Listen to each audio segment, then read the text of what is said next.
नमस्कार दोस्तों, आप देख रहे हैं लॉ मास्टर। मैं हूं अंकित जैन। आज के वीडियो में हम डिस्कस करेंगे स्पेसिफिक रिलीफ एक्ट का सेक्शन 5 और सेक्शन 6 को।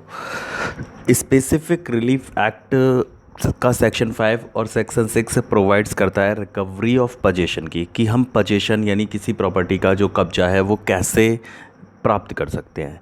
अब जनरली क्वेश्चन ये आता है कि कब्जा कौन प्राप्त करेगा, तो जनरली कब्जा उसका ओनर ही प्राप्त करेगा, जाहिर सी एक बात है।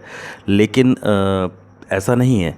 कभी कभी होता यह है कि हमने कोई प्रॉपर्टी लेट आउट की किसी टीनेंट को, तो वहाँ पर without due process of law हम टीनेंट को भी इविक्ट नहीं कर सकते।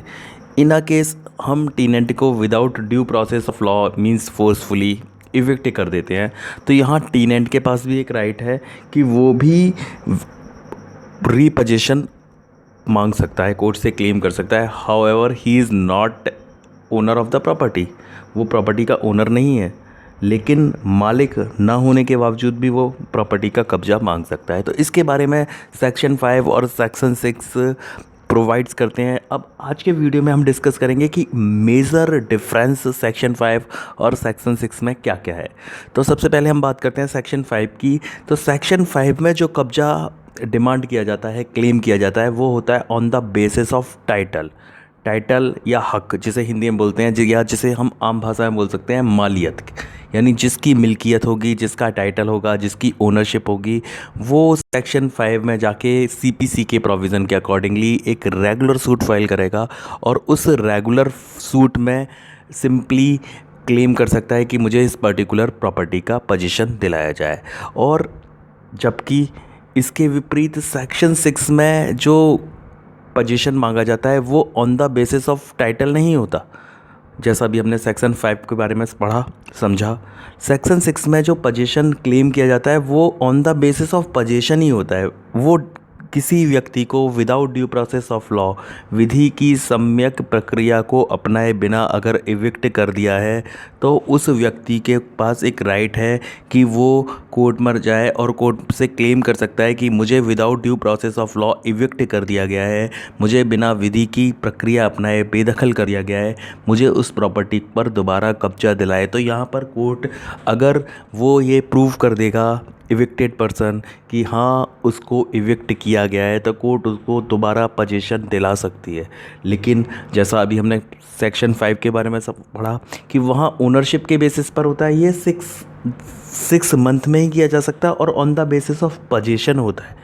वहाँ टाइटल के बेसिस पर, यहाँ पोजीशन के बेसिस पर। सेक्शन 5 का जो सूट होता है वो 12 ईयर तक फाइल किया जा सकता है। सेक्शन 6 का जो सूट होता है वो केवल 6 मंथ में ही फाइल किया जा सकता है। अगर आपको डिस्पजेस हुए 6 मंथ से अधिक का समय हो गया है तो आप उसको ये सूट फाइल नहीं कर सकते। सेक्शन 5 का जो सूट होता है वो किसी भी व्यक्ति के अगेंस्ट फाइल किया जा सकता है, लीगल पर्सन, इवन गवर्नमेंट के अगेंस्ट भी फाइल किया जा सकता है।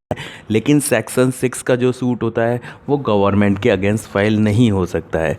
बहुत सारी जगह हमने देखा होगा कि गवर्नमेंट एनक्रोचमेंट वगैरह जो होते हैं उसको इविक्ट कर देती है, फोर्सफुली इविक्ट कर देती है, तो वहाँ ड्यू प्रोसेस ऑफ गवर्नमेंट के पास राइट है। गवर्नमेंट बहुत सारी स्कीम्स प्रॉपर्टी एक्वायर कर दी है, तो वहाँ पर वो एनक्रोचमेंट को हटाती है।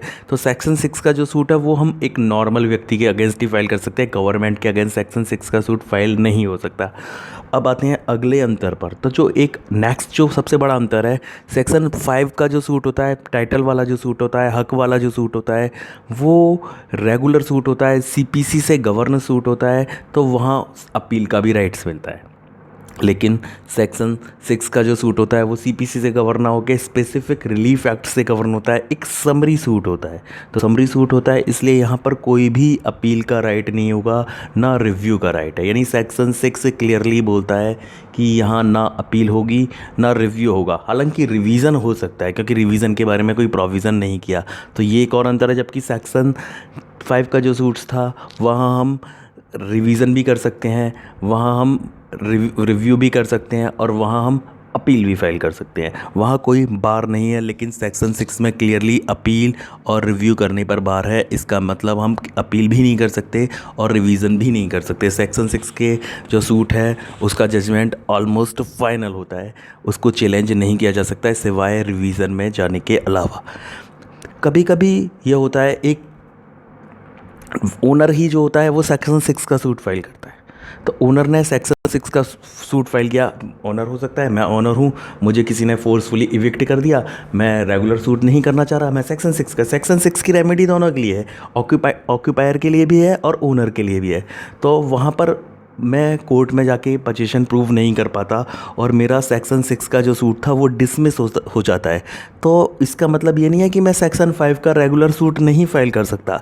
सेक्शन 6 का सूट फाइल करने के बाद भी मैं सेक्शन 5 में अगर वो डिसमिस हो गया तो रेगुलर सूट फाइल कर सकता हूँ। तो ये जो बेसिक डिफरेंस है सेक्शन 5 और सेक्शन 6 में, वो आज हमने डिस्कस किए। आपको हमारा ये वीडियो कैसा लगा हमें कमेंट सेक्शन में ज़रूर बताएं और हमारे वीडियोस को लगातार लाइक करते रहिए, सब्सक्राइब कीजिए हमारे चैनल को। धन्यवाद।